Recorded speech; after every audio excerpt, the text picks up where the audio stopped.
mais uma videoaula aqui com a tia Alessandra. Hoje estou usando uma blusa preta e uma calça jeans e nós estamos iniciando as atividades do seu caderno 3. Nessa videoaula vamos trabalhar as atividades 49 e 50. Vamos lá?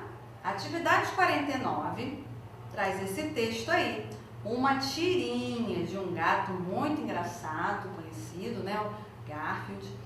Então vamos ver os personagens dessa história. Um inseto, um pássaro e um gato Garfield. Vamos ver aqui as imagens de tamanho maior para entender um pouquinho melhor?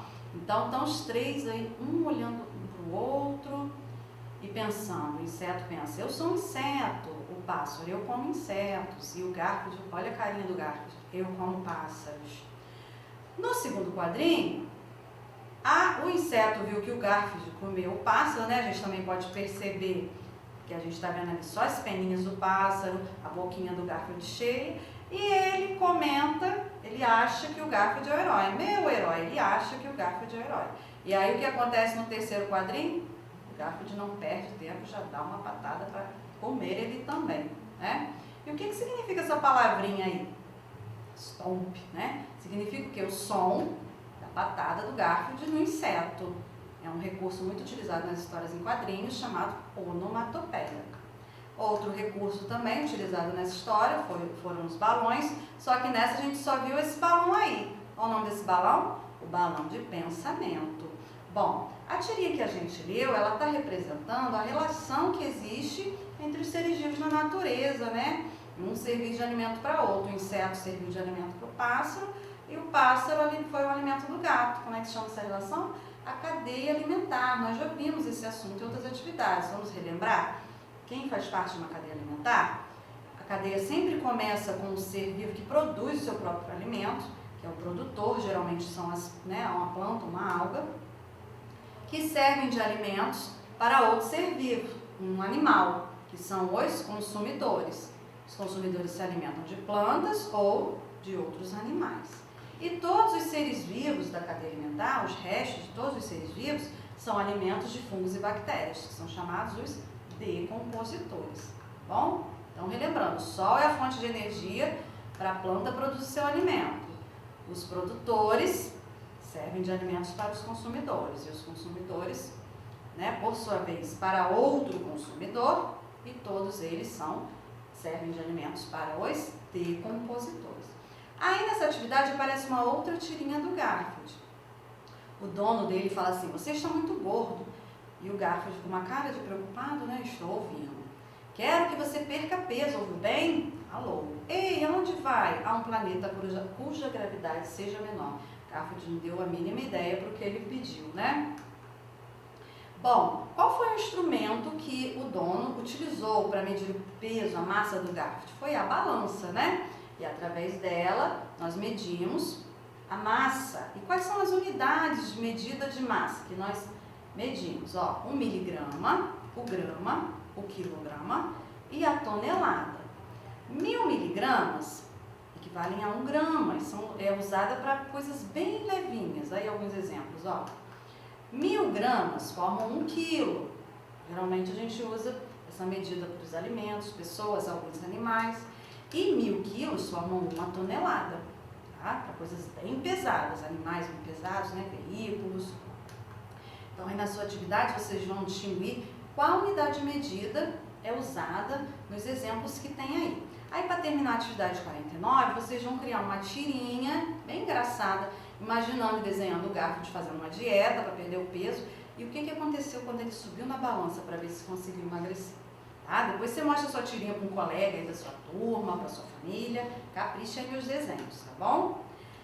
Continuando, vamos para a atividade 50. Esse é o texto da atividade 50, uma fábula.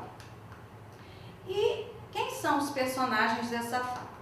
Traz como principais personagens o mosquito e o leão.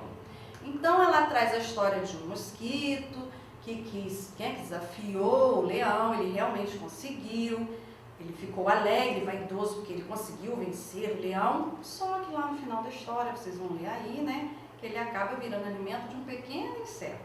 Então ele foi vitorioso com o leão, mas depois, logo em seguida, perdeu.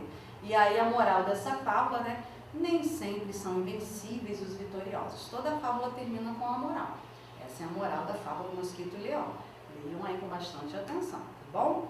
Essa fábula, ela também traz um exemplo da cadeia alimentar, né? O mosquito que foi alimento para a aranha, que a aranha geralmente serve de alimento para aves e a ave serve de alimento para o leão. Na cadeia alimentar, em cada etapa, é transferida não só o alimento, mas também a energia que ele contém. E toda essa energia vem de quem? Do sol, tá? A luz solar entra nas cadeias alimentares pelos produtores, lembra que a gente viu lá na atividade 49? Aí o produtor passa para o consumidor e o consumidor para o decompositor. Então, a energia solar está sempre fazendo esse movimento, do produtor para o decompositor, a energia que vem do sol.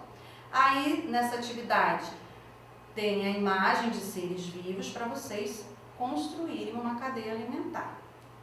Já tem aí onde que ela começa, né? A energia que vem do sol. Bom, em seguida, para as atividades de matemática, tem um pequeno texto informativo sobre um dos personagens da fábula, sobre os leões, né? Fala sobre um pouco da vida dos leões, muitas informações legais. E aí vocês vão fazer as atividades de matemática. A primeira atividade, vocês vão circular nesse texto unidades de medida usando cores diferentes. De preto, unidade de medida de massa, azul, unidade de medida de comprimento, vermelho, medida de tempo. Vamos ver aqui alguns exemplos. Ó, circulei aqui de preto, unidade de medida de massa, quilo, duas informações falando sobre o peso dos leões, sobre a massa dos leões. De azul, medida de comprimento, tá vendo? Informações falando em metros, quilômetros, então circular de azul. E de vermelho, unidade de medida de tempo, hora, ano, procurem aí para circular, tá bom? Ainda com as informações, alguns probleminhas. A gestação de uma leoa leva de 100 a 119 dias. Observe no calendário quantos dias os meses têm em média. E aí, a quanto tempo a gestação de uma leoa é equivalente. Então, vocês vão olhar no calendário, a maioria dos meses termina em 30 ou 31. Então, quando a gente vai calcular, fazer situações de problema envolvendo o mês, a gente considera o número 30, tá? Então, vocês vão somando aí o número 30 e até chegar ao mais próximo dos dias de gestações da leoa. E aí vão calcular quantos meses equivalem mais ou menos à gestação dela, tá? Que é de 100 a 119 dias. Então, vai ficar somando 30 até chegar perto desse número e ver quantos meses foi necessário somar. Observe a última informação e calcule quantos quilos de carne um macho e uma fêmea precisa por semana. Vamos lembrar lá na informação do texto, ó. O macho precisa de 7 quilos e a fêmea de 5 quilos. Então, uma semana tem 7 dias. Se o macho precisa de 7 quilos por dia, a gente vai calcular 7 vezes 7. E se a fêmea precisa de 5 quilos por dia, a gente vai calcular 7 vezes o 5. Fácil, né? Essa multiplicação. Para terminar a atividade 50, qual vai ser a produção textual? Vocês vão criar uma pequena fábula, né? Tivemos a leitura da fábula, então vocês vão criar uma pequena fábula. Tem algumas frases aí como sugestões para ser a moral da fábula que vocês vão fazer. Aí vocês vão escolher os personagens, vai se fazer com animais ou seres humanos mesmo, e criar uma pequena história que tem uma dessas morais aí no final, tá bom? Uma dessas aí, sugestões aí no final, tá bom? Caprichem aí na sua história. E depois, leia para alguém, leia para sua turma, leia para sua professora. Então, vamos lembrar o que nós trabalhamos nessa videoaula? Os textos que nós trabalhamos, uma tirinha e uma fábula. Qual foi o assunto tratado nesses textos? Revisamos a cadeia alimentar. E, a partir desses textos também, em matemática, nós trabalhamos a unidade de medida de massa, comprimento e tempo. Tá bom? Agora respondam aí com muito capricho e atenção, tá bom? Nossa videoaula está terminando por aqui. Esperamos vocês na próxima. Até lá!